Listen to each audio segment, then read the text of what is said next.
یہ بہت ہی اہم ہے۔ لندن سے میرے پاس کچھ خبریں رائے صاحب آگے چل کر ہم اپنے سننے والوں کے سامنے بھی رکھیں گے، اور اس سے پہلے کہ میں آپ کی طرف جاؤں رائے صاحب، ہمارے اس پلیٹ فارم کو کریڈٹ جاتا ہے، ہم نے سب سے پہلے خبریں وہ دی جو ابھی پاکستان میں بریک نہیں ہوئی تھی، اور اب ایک اور خبر جو ہے پیٹرولیم لیوی کا جو آپ نے خبر دی، اس میں اس کو جو ہے اس کے حوالے سے بھی خبر آ گئی ہے، اور شہباز شریف صاحب نے خود جو ہے وہ اعلان بھی کیا، آئی ایم ایف کے آگے ہتھیار ڈال دیے ہیں۔ راج صاحب، یہ جو استعفوں والا معاملہ ہے کیسے دیکھتے ہیں؟ ابھی بھی گیم پاکستان تحریک انصاف کے ہاتھ میں یا گیم نکل گئی؟ کیونکہ اگر انتخابات، چونکہ فواد چوہی صاحب یہ کہہ رہے ہیں کہ انتخابات کے بعد ہم دوبارہ مخصوص نشستوں پہ جو لوگ ہیں اپنے ان کو نومینیٹ کریں گے، اور اس کے بعد پھر ہمارا جو لیڈر آف دا اپوزیشن ہے وہ ہمارا ہی ہوگا، اور ہم راجد ریاض کو جو ہے وہ گھر بھیجیں گے۔ جی راجد صاحب۔ دیکھیں ہاشمی صاحب، یہ جو 43 استعفے منظور کیے گئے ہیں، اس کی ایک اندرونی کہانی ہے، وہ اپنے ویورز کے سامنے رکھتے ہیں، لیکن پہلے اسحاق ڈار کی جو کارستانی ہے، اور بڑی گھناؤنی اور خوفناک قسم کی کارستانی، اس کے متعلق 3 ہمارے پاس بڑی خبریں ہیں، وہ بھی ویورز کے ساتھ پہلے شیئر کرتے ہیں۔ ہاشمی صاحب، اسی پلیٹ فارم پر ہم نے سب سے پہلے بتایا تھا کہ اب یہ پیٹرولیم لیوی بڑھانے جا رہے ہیں، اور اس کے نتیجے میں آپ کا پیٹرول جو ہے یہ 254 روپے فی لیٹر تک جا سکتا ہے۔ آئی ایم ایف کے ساتھ اب انہوں نے کمٹمنٹ کر لی ہے، اور آئی ایم ایف کو یقین دہانی کروا دیا ہے کہ ہم آپ کو پیٹرولیم لیوی بڑھا کر دکھائیں گے، 200 ارب روپے کے مزید ٹیکس لگائیں گے، کیونکہ 190 بلین کا جو شارٹ فال تھا وہ صرف دسمبر میں تھا۔ اب آج کی ہاشمی صاحب ایک بریکنگ نیوز اور سن لیں، ہمارے ویورز بھی ذرا دل پہ ہاتھ رکھ کے اور دل کو تھام کے، کہ ہمارے جو 4 ارب ڈالر کے زر مبادلہ کے ذخائر رہ گئے تھے، کل ملا کر 4 ارب ڈالر، اور یہ جو 4 ارب ڈالر کے ہاشمی صاحب ذخائر تھے، یہ 9.5 سال کی کم ترین سطح پر تھے، کم ترین سطح پر۔ یو اے ای کے بینکس کو ہمیں قرضہ واپس کرنا پڑا، انہوں نے ری اسکیجول نہیں کیا۔ ہماری خواہش تھی، اور آپ یہ کہہ سکتے ہیں کہ پیغامات بھی پہنچائے گئے، لیکن وہ قرضہ ری اسکیجول نہیں ہوا، ہمارے فارن ریزرو جو ہیں اس کی وجہ سے مزید کم ہو گئے۔ اب ہاشمی صاحب ایک اور بہت بڑا جو سیٹ بیک ہے، جو کہ سفارتی سطح پر بھی ہے اور معاشی سطح پر بھی،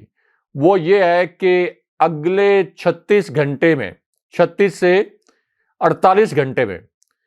500 ملین ڈالر کا جو قرضہ ہے یہ چین کے ایک بینک نے واپس مانگ لیا۔ اس کی میعاد پوری ہو رہی ہے، یہ میچور ہو رہا ہے، اور چین کے بینک نے کہا ہے کہ یہ 500 ملین ڈالر جو ہم نے آپ کو قرضہ دیا ہوا تھا یہ آپ واپس کریں۔ یہ ری اسکیجول نہیں ہو رہا، اس کو ری شیڈیول کروانے کی بڑی کوشش کی گئی، لیکن یہ 500 ملین ڈالر یعنی یہ 50 کروڑ ڈالر آپ کے 4 ارب ڈالر میں سے مزید نکل جائیں گے، تو آپ کے فارن ریزروز رہ جائیں گے 3.5 ارب ڈالر۔ اب ہاشمی صاحب، اس میں ایک اور اہم خبر یہ ہے کہ نیکسٹ منتھ یعنی تقریباً کوئی 3 ویکس کے بعد 300 ملین ڈالر یعنی 30 کروڑ ڈالر جو ہے،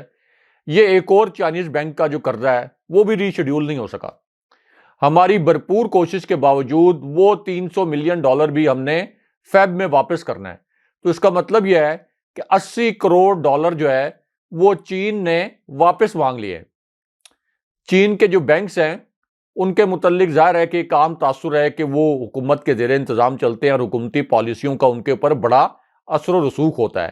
تو یہ بہرحال اب ہم نے 80 کروڑ ڈالر واپس کرنے ہیں، اس کے بعد ہمارے پاس رہ جائیں گے 3 ارب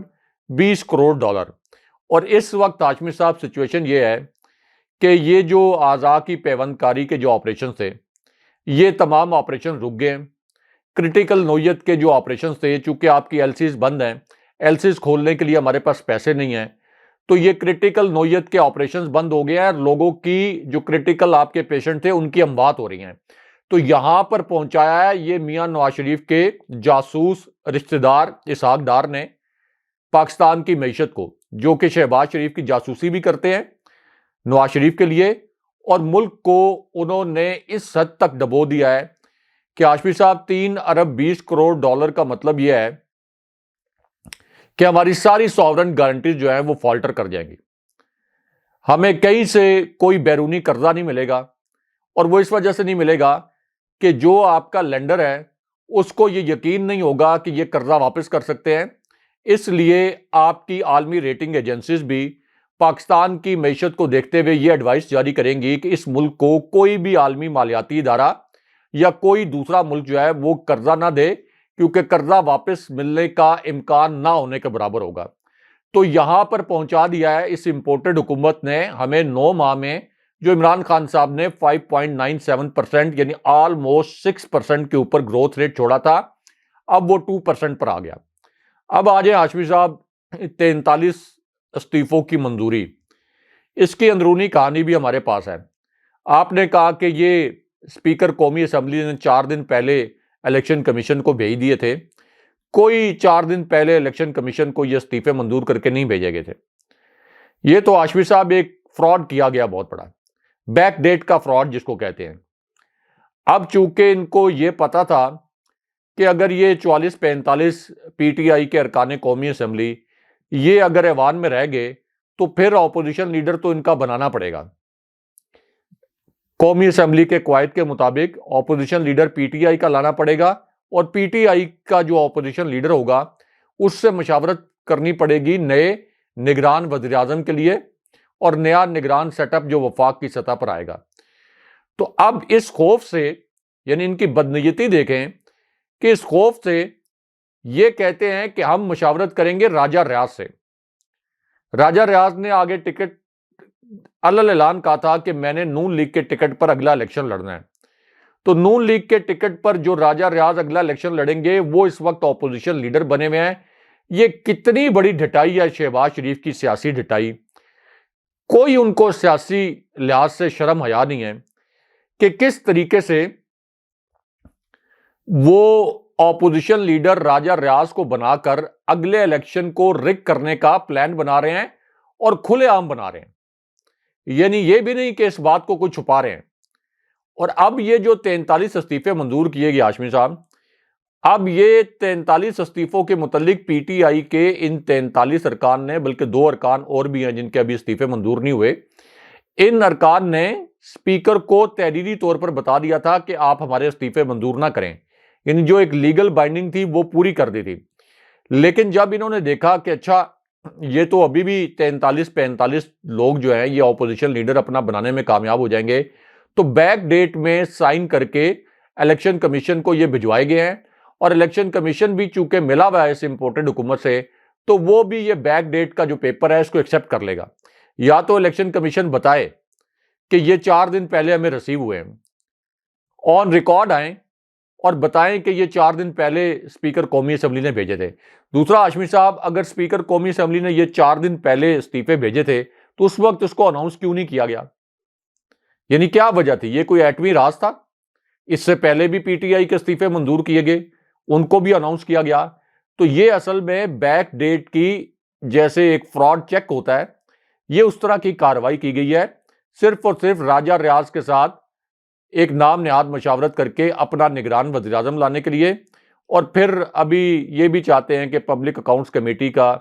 جو عہدہ ہے چیئرمین کا، یہ بھی کہیں اپوزیشن کے پاس یعنی عمران خان صاحب کی پارٹی کے پاس نہ آ جائے. لیکن یہ راجہ ریاض والا معاملہ تو ہاشمی صاحب اتنا سنگین ہے کہ جس طریقے سے یہ استعفے منظور کیے گئے ہیں اور جتنا یہ بدنیتی پر مبنی فیصلہ ہے، اس کے اوپر تو پاکستان کا جو قانونی نظام ہے اس کی خاموشی ایک مجرمانہ خاموشی ہے. یعنی پاکستان کے بچے بچے کو پتا ہے کہ راجہ ریاض نے یہ اعلان کیا تھا کہ میں نون لیگ کے ٹکٹ پر الیکشن لڑوں گا، تو وہ کس طرح اپوزیشن لیڈر ہو سکتے ہیں؟ ان کے ساتھ کس طریقے سے مشاورت ہو سکتی ہے نگران وزیر اعظم بنانے کے لیے؟ تو یہ تو ہمارا پورا عدالتی نظام بھی وہ سیسیلین مافیا،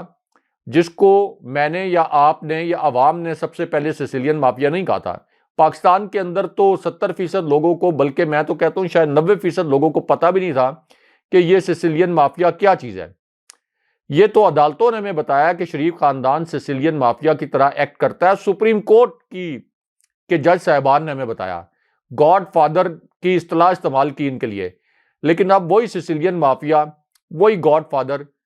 یہ پورا عدالتی نظام ان کے ہاتھوں یرغمال بن چکا ہے، پورا پارلیمانی نظام ان کے ہاتھوں یرغمال بن چکا ہے۔ تو یہ ایک تو گھناؤنی واردات کی گئی ہے پی ٹی آئی کے ساتھ۔ دوسرا جو آپ نے کہا کہ یہ سیٹ اپ جو ہے اس کو 6 مہینے کے لیے پروبیبلی چلانے کا ایک منصوبہ ہے، اور اس حوالے سے اسلام آباد میں اقتدار کی رازداریوں میں یہ اطلاعات گردش کر رہی ہیں کہ شاید پنجاب اسمبلی کے اور کے پی اسمبلی کے الیکشن نہ ہوں، اور پھر قومی اسمبلی کے ساتھ ہی یہ تمام الیکشن ہوں، کیونکہ گورنر پنجاب نے جب اسمبلی ڈیزالو کرنے کا نوٹیفیکیشن جاری کیا تھا اور جب وزارت اعلیٰ کے لیے نام مانگے تھے تو اس وقت انہوں نے الیکشن کی تاریخ نہیں لکھی تھی۔ اب الیکشن کمیشن اس حوالے سے اجلاس وغیرہ تو کر رہا ہے، لیکن الیکشن کمیشن نے کون سے کوئی آزادانہ فیصلے کرنے ہیں؟ تو اس وجہ سے دو جو تھیریز ہیں وہ اس وقت اسلام آباد میں اقتدار کی رازداریوں میں گردش کر رہی ہیں۔ ایک تو یہ ہے کہ پروبیبلی ہو سکتا ہے کہ مئی کے پہلے ہفتے میں قومی اسمبلی کا الیکشن بھی اور صوبائی اسمبلیوں کا الیکشن بھی ہو جائے، یہ ایک فارمولہ انڈر ڈسکشن ہے، لیکن ظاہر ہے کہ اس کے اوپر پی ڈی ایم اور شہباز شریف جو ہیں یہ کبھی بھی نہیں مانیں گے۔ دوسرا فارمولہ یہ ہے کہ خان صاحب کو یہ منا لیا جائے اور خان صاحب کو یہ پیغام بھیجا جائے کہ اکتوبر میں تو الیکشن ہونے ہیں، جولائی میں کیئر ٹیکر سیٹ اپ آ جائے گا، تو پھر یہ جو اس وقت صوبائی اسمبلیوں کا کیئر ٹیکر سیٹ اپ ہے اس کو چلنے دیا جائے 5-6 مہینے، لیکن ظاہر ہے کہ یہ تحریک انصاف کے لیے قابل قبول نہیں ہوگا۔ تو یہ جو دو فارمولاز ہیں یہ اس وقت آپ یہ کہہ سکتے ہیں کہ ان کے اوپر کہیں نہ کہیں کام ہو رہا ہے، کیونکہ جب اس قسم کے فارمولا سامنے آتے ہیں تو اس کا مطلب یہ ہے کہ پہلے ڈیبیٹنگ کلبز میں ان کو ڈسکس کیا جاتا ہے، پھر عوام کی پلس چیک کی جاتی ہے، پھر متعلقہ جو سیاسی فریقین ہیں ان کی پلس چیک کی جاتی ہے، اور اس کا مقصد یہ ہوتا ہے کہ ذرا ری ایکشن کا اندازہ لگایا جائے کہ کس قسم کا رد عمل آئے گا۔ اگر تو رد عمل معمولی ہو پھر اس قسم کے فارمولاز پر عمل ہو جاتا ہے، اور اگر رد عمل شدید ہو تو پھر کوئی آپ یہ کہہ لیں کہ نئی حکمت عملی بنائی جاتی ہے۔ راج صاحب، لندن میں جو پولیٹیکل سرکس ہے نواز شریف کے گھر کے باہر لگی ہوئی ہے اور کافی دنوں سے لگی ہوئی ہے، اور اس سرکس میں بہت سارے لوگ جو ہیں وہ پاکستان سے آئے ہیں اور اپنے فن کا مظاہرہ کر رہے ہیں۔ اس سرکس کے اندر بلند و بانگ دعوے بھی کیے جا رہے ہیں اور ایک بڑی پرفارمنس کا اعلان بھی کیا گیا ہے، اور یہ پرفارمنس یعنی ایک اور سرکس لگے گی پاکستان میں، اور اس سرکس کے اندر شامل ہونے کے لیے مریم نواز 28 تاریخ کو پاکستان پہنچیں گی۔ پہلے جو اطلاعات آئی مریم کی طرف سے اور لوگوں نے جو بتایا کہ جناب وہ پہلے پاکستان 26 تاریخ کو جا رہی ہیں، لیکن یہ تاریخیں بڑھتی گئی ہیں، اور اب یہ فیصلہ کر لیا گیا ہے کہ مریم جائیں گی رانا ثناء اللہ کے ساتھ، اور پاکستان میں ان کا استقبال جو ہے اس کی تیاریاں جو ہے اس حوالے سے باقاعدہ پلاننگ جو ہے وہ ترتیب دی جا رہی ہے۔ اور رائے صاحب، اس پلاننگ کے لیے بہت سارے لوگوں کو انگیج کیا گیا ہے پاکستان کے اندر، اور کوشش ان کی یہ ہے کہ کسی طرح مریم کو ایک بڑا لیڈر بنا کر پیش کیا جائے پاکستان کی عوام کے سامنے، اور یہ مریم کی زندگی کی سب سے بڑی پرفارمنس ہوگی۔ جو سرکس لگنے جا رہی ہے نا، اس میں مریم سب سے بڑی پرفارمنس دینے جا رہی ہیں، اور انہوں نے اس پرفارمنس کے لیے پاکستان میں ایک اور بھی کام کیا ہے۔ یہ سیف الملوک کھوکھر صاحب جو ہیں انہیں نون لیگ لاہور کا صدر مقرر کر دیا گیا ہے۔ راج صاحب، مشاورت کرنی چاہیے تھی شہباز شریف صاحب کی طرف کے ساتھ بھی، لیکن پارٹی کے صدر ہونے کی حیثیت سے ان کے ساتھ مشاورت تو دور کی بات ہے، انہیں کوئی پوچھتا بھی نہیں ہے۔ خبریں یہاں پہ لندن میں بڑی گرم تھی کہ ایک نوٹیفیکیشن جاری کر دیا گیا ہے لاہور کی صدارت کے حوالے سے، اور رانا ثناء اللہ صاحب جو ہیں پورے پنجاب میں اور کے پی کے اندر جہاں جہاں بھی جائیں گے مریم کے ساتھ ساتھ یہ رہیں گے، اور مریم کی کمپین کو لیڈ کیا جائے گا۔ مریم کی یہ بڑی خواہش تھی کہ ان کے جانے سے پہلے عمران خان پر گھیرا تنگ کیا جا سکے۔ اب رانا ثناء اللہ صاحب کو ٹاسک دیا گیا ہے، جو ہمارے ذرائع بتاتے ہیں کہ جس طرح یہ لینڈ کریں گے، ایک تو ایف آئی اے حرکت میں آئے گی، وہ تمام ادارے جو رانا ثناء اللہ کے انڈر آتے ہیں انہیں ذرا پش کیا جائے گا، عمران خان کے خلاف کیسز کو تیز کیا جائے گا، اور عین ممکن ہے کہ الیکشن کمیشن آف پاکستان بھی اپنا رنگ جو ہے جو بار بار دکھا رہے تھے ایک بار پھر اپنا رنگ جو ہے وہ دکھائیں اور عمران خان کو جو ہے وہ نااہل کر کے اور پھر مزید کارروائیاں جو ہیں وہ کی جا سکتی ہیں۔ اچھا رائے صاحب، ایک بیان جو ہے وہ جاری ہوا ہے، اور یہ بیان جاری کیا گیا ہے نواز شریف صاحب کی طرف سے۔ وہ یہ کہتے ہیں کہ عمران خان کے جھوٹ کے بیانیے کا پول کھولو جا کر پاکستان میں، اور یہ ٹاسک کس کو دیا ہے؟ رانا ثناءاللہ کو۔ میرا سوال آپ سے خیر جو ہے وہ آپ اس کا جواب جو ہے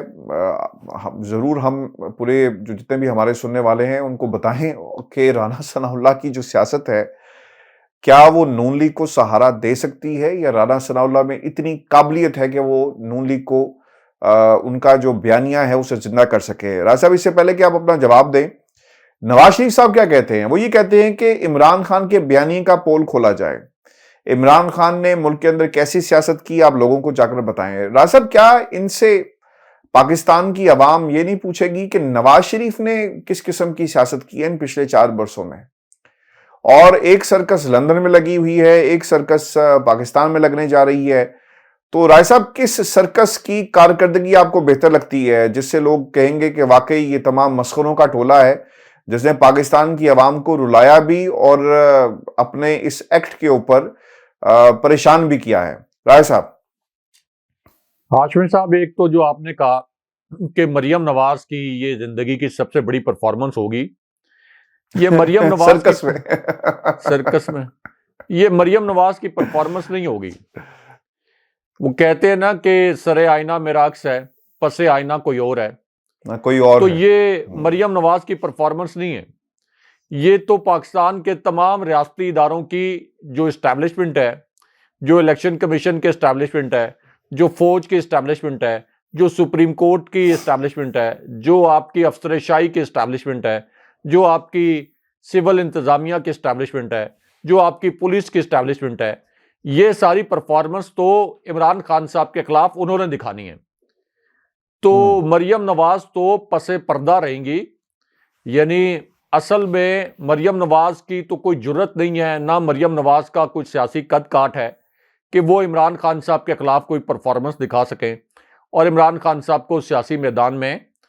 کسی بھی طرح سے چیلنج کر سکیں۔ یہ تو اصل میں اپنا سارا زور لگوا رہے ہیں ریاستی اداروں کا، کیونکہ ان کو پتہ ہے کہ یہ جو ریاستی اداروں کا ہم زور لگوا رہے ہیں اور ریاستی اداروں کے کندھے پر رکھ کر بندوق چلا رہے ہیں، ان کا خیال یہ ہے کہ شاید اس طریقے سے عمران خان صاحب کو اور ان کے سیاسی بیانیے کو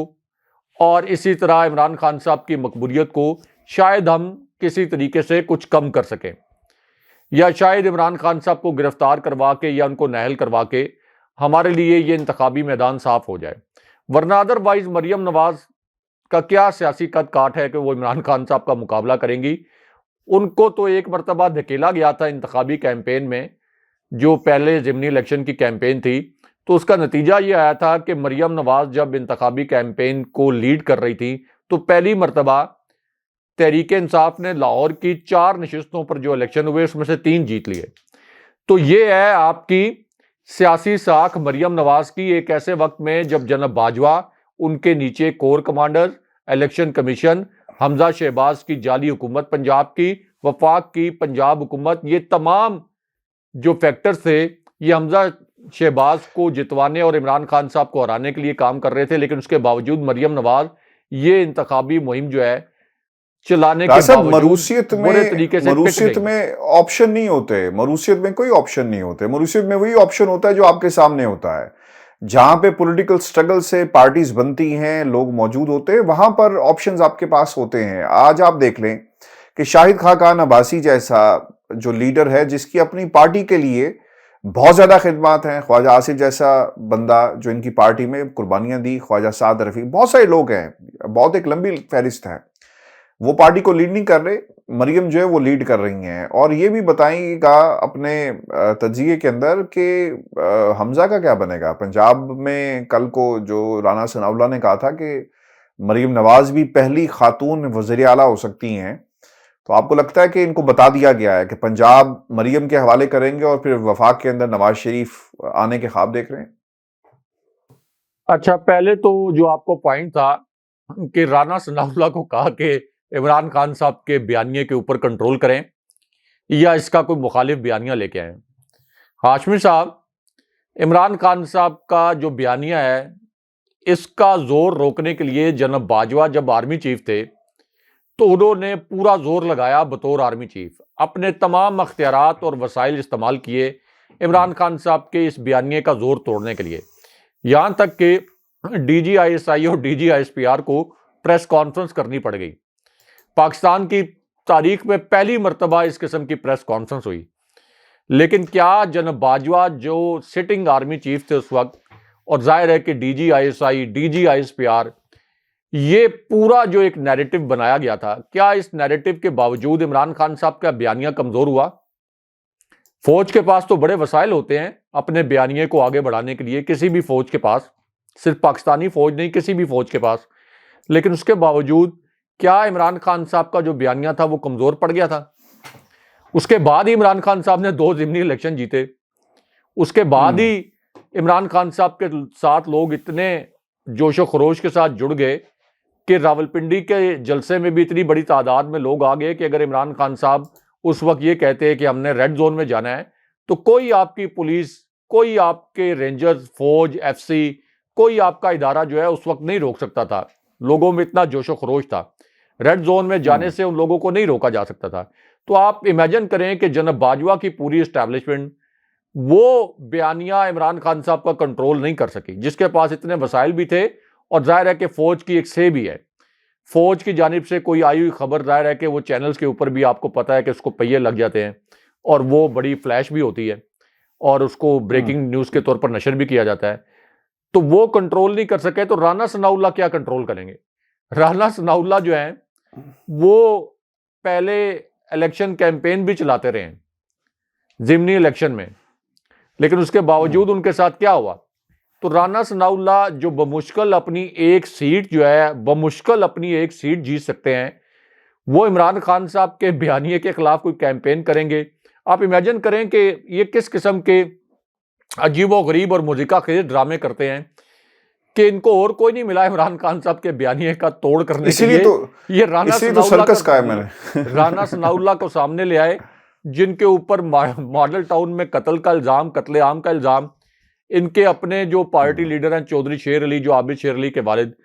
وہ بھی کہتے ہیں کہ 12 قتل کیے ہوئے ہیں. تو رانا ثناء اللہ جن کے متعلق اب اتنا لوگوں میں غم و غصہ ہے، جس طرح سے انہوں نے پی ٹی آئی کے لانگ مارچ پر بھی تشدد وغیرہ کروایا تھا کہ لوگ ان کو سخت ناپسند کرتے ہیں، تو ان کو یہ میدان میں لا رہے ہیں عمران خان صاحب کے بیانیے کا توڑ کرنے کے لیے. اصل میں عمران خان صاحب کے بیانیے کا توڑ کرنے کی ذمہ داری رانا ثناء اللہ کو نہیں دی گئی. رانا ثناء اللہ سے یہ کہا گیا ہے کہ عمران خان صاحب کو گرفتار کریں، عمران خان صاحب کی نااہلی کروائیں تاکہ ہمارے لیے یہ جو گراؤنڈ ہے یہ کلیئر ہو. تو اس وجہ سے یہ لانچ کی گئی خبر ہے، اس کے پیچھے خبر جو ہے کچھ اور چھپی ہوئی ہے. صاحب، یہ جو بگ وگز موجود ہیں ان کی موجودگی میں، اور آپ کو لگتا ہے کہ حمزہ کا کیا رول ہوگا؟ میں چاہوں گا اس پہ بھی کمنٹ کریں، بیکاز حمزہ کو کوئی رول مجھے تو نظر نہیں آ رہا، نہ کوئی اس کا اعلان کیا گیا. یہ بھی آپ کو لگتا ہے کہ خاندان میں تقسیم نظر آ رہی ہے؟ یہ جو وراثت، سیاست کی وراثت اور یہ تقسیم ہوئی ہے، اس میں بھی یہ واضح دیوار جو ہے وہ کھینچ دی گئی ہے. ہاشمی صاحب، یہ حمزہ شہباز ہو گئے، شریف فیملی کے یہ جو دیگر موروثی کردار ہیں، یعنی یہ جو دوسری نسل ہے، یہ تو عمران خان صاحب کے سامنے مکمل طور پر سیاسی بونے ہیں. اس لیے ان کا تو کوئی کمپیریزن جو ہے وہ عمران خان صاحب کی سیاست سے نہیں کیا جا سکتا. اب ان کی جو انٹرنل رفٹ ہے وہ تو موجود ہے. آپ دیکھ لیں کہ حمزہ شہباز روپوش ہوئے ہیں. پنجاب اسمبلی میں جب یہ عدم اعتماد کا معاملہ سامنے آیا تھا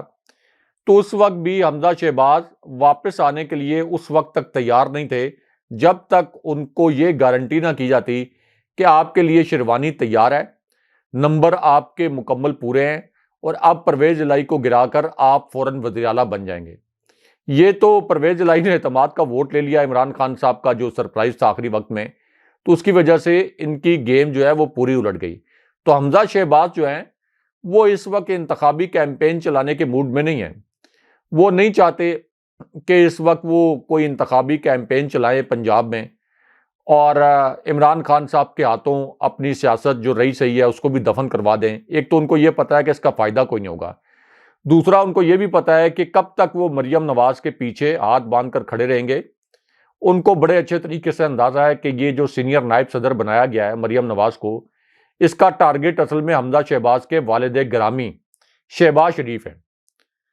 کیونکہ اگلا ٹارگٹ یہ ہے کہ مریم نواز پارٹی کی صدر بنے. جتنی نون لیگ کے پارٹی آئین کے اندر رکاوٹ تھی مریم نواز کو صدر بنانے کے لیے، وہ سینئر نائب صدر بنا کر دور کر دی گئی. آپ امیجن کریں کہ مریم نواز کو اچانک انہوں نے نائب صدر بنا دیا، سینئر نائب صدر بنا دیا، اور جو آپ کے بڑے بڑے آپ کے نون لیگ کے بڑے سینئر رہنما تھے وہ تمام اب مریم نواز کے تابع ہو گئے ہیں. شاہد خاقان عباسی کا آپ نے ذکر کیا، تو شاہد خاقان عباسی تو ہاشمی صاحب یہ جو طیارہ سازش کیس تھا، یہ تو انہوں نے اس وقت بھی نواز شریف کے لیے جیل بھگتی ہے. یہ تو اس وقت بھی لانڈی جیل میں ان کو ڈالا گیا تھا مشرف کے دور میں، پرویز مشرف کے دور میں. لیکن شاہد خاقان عباسی کے جو اس وقت تحفظات ہیں انہوں نے اپنی ایک جملے میں وہ بیان کر دیے. ان سے جب پوچھا گیا کہ یہ جو سلمان شہباز مفتاح اسماعیل کے خلاف ٹویٹیں کر رہے ہیں اور ٹویٹس کر کے ان کو جوکر کہہ رہے ہیں اور ایک جوکر وزیر خزانہ کہہ رہے ہیں اور اپنے رشتہ دار اسحاق ڈار کو ڈیفینڈ کر رہے ہیں، تو اس پر آپ کا کیا ویو پوائنٹ ہے؟ تو اس پر پھر شاہد خاقان عباسی نے کہا کہ اصل میں جیلوں میں جانے والے کچھ اور لوگ ہوتے ہیں اور پوائنٹ آف ویو دینے والے لوگ کچھ اور ہوتے ہیں. یعنی اسٹریٹ اوے انہوں نے اسحاق ڈار کے اوپر ٹانٹ کیا کہ یہ تو یہاں سے بھاگ گئے تھے، جیلیں تو ہم لوگوں نے کاٹی، لیکن اب پوائنٹ آف ویو دینے کے لیے سلمان شہباز جیسے لوگ اور اسحاق ڈار جیسے لوگ جو ہیں یہ آگے آ گئے ہیں. لیکن یہ ایک آدھا ہلکا پھلکا جو موسیقی ہے یہ شاہد خاقان عباسی جیسے لوگ چلاتے تو رہیں گے، لیکن ابھی بھی ان میں اتنی اخلاقی جرت نہیں ہے کہ یہ شہباز شریف اور نواز شریف کے سامنے کھڑے ہو جائیں یا مریم نواز کے سامنے کھڑے ہو جائیں. یعنی یہ نہیں کہ بغاوت کر لیں، یا کم سے کم ان سے یہی سوال کر لیں کہ کیا آخر ایسی وجہ ہے کہ مریم نواز جن کی زیرو سیاسی سٹرگل ہے ان کو آپ نے ہم سب کا ہیڈ بنا دیا، ہم سب کی باس بنا دیا، اور آگے آپ ان کو پارٹی صدر بنانے جا رہے ہیں. تو ہم نے جو یہاں پہ جیلیں کاٹیں، ہم نے جو یہاں پہ مارے کھائیں پارٹی کے لیے، وہ ہم نے کس کھاتے میں کھائیں؟ کیونکہ شریف خاندان تو پورا ہاشمی صاحب لندن فرار ہوا تھا. عابد شیر علی تک کو انہوں نے نہیں چھوڑا اور کہا کہ تم بھی لندن آ جاؤ، اور کہا کہ جیلیں کاٹنے کے لیے خواجہ آصف کو، خواجہ سعد رفیق کو اور شاہد خاقان عباسی کو چھوڑ دو. تو یہ ایک انٹرنل رفٹ ہے. یہ ہاشمی صاحب انٹرنل رفٹ بھی ان کو تباہ کرے گی، لیکن اگر یہ انٹرنل رفٹ نہ بھی ہوتی تو عمران خان صاحب نے تو 14 جماعتوں کے اتحاد کو تباہ کر دیا. تو یہ صرف ایک شریف فیملی عمران خان صاحب کے سامنے اب کوئی سیاسی ساکھ نہیں رکھتی کہ یہ عمران خان صاحب کا مقابلہ کریں. اصل میں عمران خان صاحب کا جو مقابلہ ہے، اگین میں یہ کہہ رہا ہوں کہ تمام ریاستی اداروں کی اسٹیبلشمنٹ سے ہے، تمام ریاستی اداروں کی اسٹیبلشمنٹ سے. یہ کوئی 14 جماعتوں سے عمران خان صاحب کا مقابلہ نہیں ہے، یہ تمام ریاستی اداروں کے اسٹیبلشمنٹ سے مقابلہ ہے. اور عمران خان صاحب اس سے پہلے یہ ثابت کر چکے ہیں 2 ضمنی الیکشن میں کہ وہ تمام ریاستی اداروں کی اسٹیبلشمنٹ کو پیچھے دھکیل سکتے ہیں، اور انہوں نے پیچھے دھکیل کر دکھایا ہے. بہت شکریہ صاحب. ویورز یہ آج کا ہمارا شو تھا. اپنے کمنٹس ضرور بھیجیے گا. چینل کو سبسکرائب کرنا مت بھولیں. مجھے اور ابراہیم راہی صاحب کو اجازت دیجیے. اللہ نگہبان. اللہ نگہبان.